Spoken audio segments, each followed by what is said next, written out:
Juventus ambil ancang-ancang bajak Jorginho.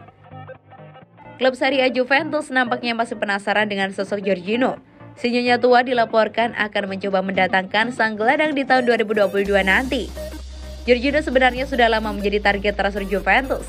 Mereka sudah mengincar jasa sang gelandang semenjak Maurizio Sarri masih menangani mereka. Di Chelsea, Jorginho berkembang dengan pesat. Ia menjadi salah satu pemain kunci The Blues untuk saat ini. Calcio Mercato juga mengklaim bahwa Juventus masih penasaran dengan Jorginho. Mereka akan mencoba untuk membajak sang gelandang di tahun 2022 nanti.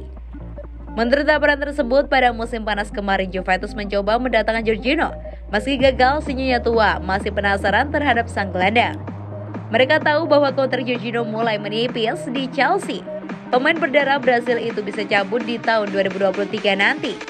Pihak Jorginho baru-baru ini mengonfirmasi belum ada pembicaraan kontrak dengan sang gelandang, sehingga mereka menilai ini saat yang tepat untuk membajaknya.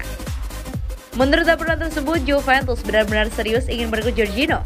Mereka mulai bergerak untuk mengamankan jasa sang gelandang. Baru-baru ini agen Jorginho sudah dikontrak Juventus. Mereka mengutarakan ketertarikan untuk merekrut sang pemain. Saat ini proses negosiasi masih berjalan. Belum ada keputusan apapun yang tercapai antara kedua tim ini. Meski kontraknya menipis, Chelsea menolak melepaskan Jorginho dengan harga murah karena mereka menilai Jorginho adalah salah satu pemain top yang mereka miliki. Jorginho kabarnya akan dijual di angka 50 juta euro, sementara Juventus ingin menego harga itu agar bisa dapat lebih murah lagi.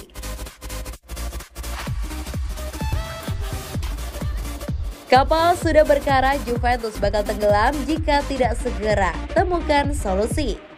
Performa Juventus sejak musim lalu mulai terlihat menurun.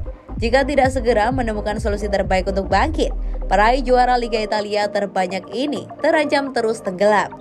Musim ini saja Juventus sudah berjuang untuk sekedar mempertahankan standar mereka dari tahun-tahun sebelumnya. Alih-alih mempertahankan gelar juara untuk lolos ke zona Liga Champions saja keteteran. Memang pada akhirnya mereka berhasil lolos, itu pun terbantu dengan performa buruk Napoli pada pekan terakhir. Dalam kurun waktu 10 tahun terakhir bisa dibilang musim kemarin adalah yang paling buruk. Andrea Pirlo disalahkan dan Juventus dihajar kritikan. Bagaimana tidak, mereka tak banyak melakukan perubahan berarti dari segi komposisi pemain dan bergantung kepada Pirlo yang sejatinya adalah newbie. Massimiliano Allegri kemudian didatangkan musim ini. Lucunya pergerakan jual beli pemain juga tak banyak dilakukan. Juventus malah kehilangan Cristiano Ronaldo dalam 3 musim belakangan menjadi tumpuan utama. Juventus bisa beralasan bahwa minimnya pergerakan di bursa transfer disebabkan karena kondisi finansial yang sedang bobrok. Bukan cuma Juve saja sebetulnya, tim lain pun demikian. Bahkan Inter Milan sang juara bertahan juga nyaris pailit jika tidak melepas sejumlah bintangnya. Lihat barisan pertahanan Juventus, praktis hanya Mathis De Ligt yang bakal prima sampai setidaknya 5-10 tahun ke depan.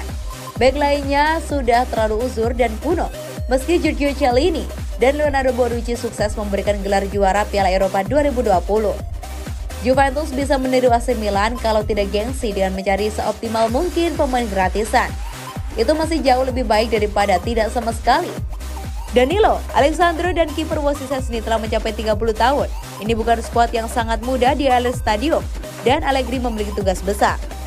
Juventus tertinggal 12 poin di belakang pemimpin Liga Napoli setelah matchday 15 dan salah satu masalah terbesar mereka musim ini adalah kurangnya gol. Fakta bahwa bek Bonucci dengan 3 gol adalah pencetak gol terbanyak tim bersama Paulo Dybala di Serie A menunjukkan banyak hal. Selain itu Juventus terlihat kepayahan tiap kali bertanding. Bahkan ketika berjumpa tim yang di atas kertas jauh di bawah kelas mereka. Si nyonya tua ditahan imbang oleh Udinese, ditekuk lutut Empoli pada 2 laga pembuka Liga Italia. Paulo Dybala dan kawan-kawan kemudian tumbang lagi dari Napoli, seri 1-1 oleh AC Milan, dan menang susah payah atas Spezia dan Sampdoria dengan skor identik 3-2. Pada Oktober kemarin Juventus bahkan kalah 2 kali beruntun masing-masing dari Sassuolo dan Hellas Verona. Kemenangan terbesar yang mereka raih cuma 2-0, yaitu melawan Lazio, di mana kedua gol didapat lewat penalti dan Salernitana.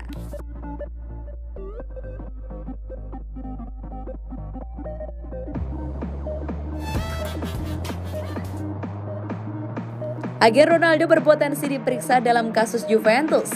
Juventus tengah menghadapi dugaan pemalsuan laporan keuangan. Kejaksaan Federal Italia terus mengusut kasus ini. Mereka telah menyidak kantor Juventus beberapa hari lalu. Mereka juga melakukan pemeriksaan kepada sejumlah pejabat atau mantan pejabat Bianconeri. Pihak berwenang menyelidiki biaya transfer yang meningkat antara 2019 sampai 2021 dan keuntungan modal yang dikenal sebagai plusvalens. Dikutip dari Football Italia Jumat 3 Desember, agen Cristiano Ronaldo, Jorge Mendes bisa diperiksa oleh penyidik untuk diminta keterangan tentang kontrak rahasia Juventus. Menurut Gazzetta dello Sport, Cristiano Ronaldo sendiri juga bisa dipanggil sebagai saksi. Tetapi surat kabar Corriere della Sera menyebutkan kemungkinan lebih mudah mendapatkan keterangan melalui agennya Jorge Mendes. Mendes dapat diperiksa setelah libur Natal. Surat kabar tersebut juga mengklaim melalui penyedapan telepon menangkap bahwa pengacara Juventus, Cesare Gabbiasio, yang juga serta direktur klub ulang. Surat kabar tersebut juga mengklaim melalui penyadapan telepon menangkap bahwa pengacara Juventus, Cesare Gabbiasio, serta direktur klub Federico Cherubini membahas dokumen yang seharusnya tak ada. Klub yang bermarkas di Turin tersebut masuk di bursa saham sehingga transfer dan kontrak mereka lebih mudah untuk diselidiki oleh pihak berwenang. Direktur Juventus U23 Giovanni Manna telah melakukan pertemuan dengan pihak berwenang selama 3 jam. Corriere della Sera mengklaim dua mantan direktur keuangan Juventus, Marco Re dan Stefano Bertola juga diperiksa. Sebelumnya dalam sidak yang dilakukan beberapa waktu lalu di kantor Juventus, pihak berwenang menyita dokumen terkait transfer senilai 50 juta euro dalam kasus capital gain termasuk transfer Ronaldo. Laporan keuangan palsu diduga dilakukan untuk menyeimbangkan rencana keuangan klub. Kasus ini membuat Juventus terancam degradasi ke Serie B jika terbukti melakukan pelanggaran.